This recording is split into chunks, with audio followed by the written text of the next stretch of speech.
As we celebrate Black History Month, we're shining a light on the diversity that makes our community so special. But oftentimes, people lack the tools and language to talk about diversity, especially with young kids. It's a topic that our next guest happens to know a lot about. Joining us now is Dr. Lauren Loquasto, Chief Academic Officer with the Goddard School.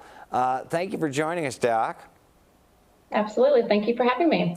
So kids notice differences in diversity a lot younger than some of us realize, but it also seems to be they're not plagued by the baggage of such diversity as us adults in some ways. How do we keep that going? I mean, we want them to be the young kids that maybe see the diversity but don't judge the diversity.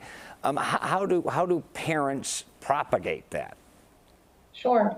Talking to young children about diversity shouldn't be uncomfortable. As you just said, children notice gender, racial, cultural differences at an early age.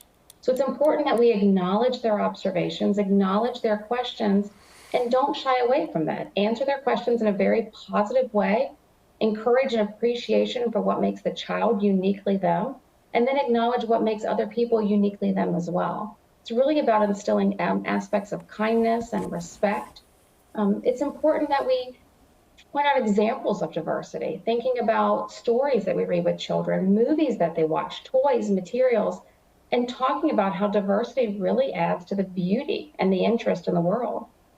And it's also important that we focus on friendship, talking with young children about how important it is to have different friends of different genders, culture, racial backgrounds, and helping young children at a very early age begin to appreciate those differences. Yeah. Storybooks are another great way of helping expose children to diversity also. Yeah, I want to talk about that in a moment. And different is not a bad word here. It's how, and it's often how it's said. And different is a good thing, you know, different, we're all different. That's what makes us beautiful. So there's a recent push to create books, movies, stories featuring diverse characters. What can we learn from these stories, and what do you recommend to parents when it comes to, you know, nourishing their children with said tales? It's important that young children see themselves reflected in movies that they watch and books that they read. It helps expose the child to the broader world.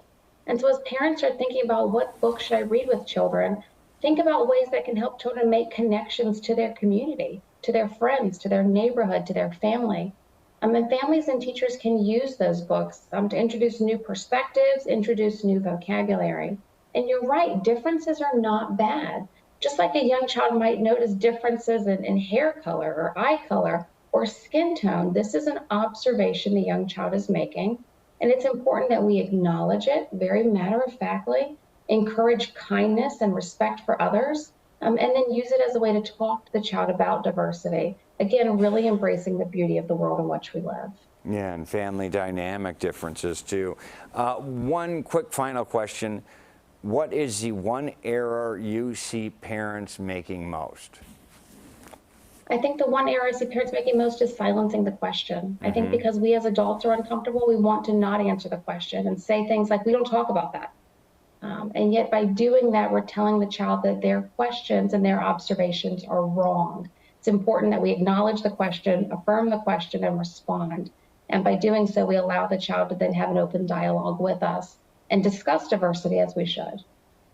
Okay, Dr. Lauren Loquasto, we appreciate you joining us. Great insight this morning. Thank you. Thank you.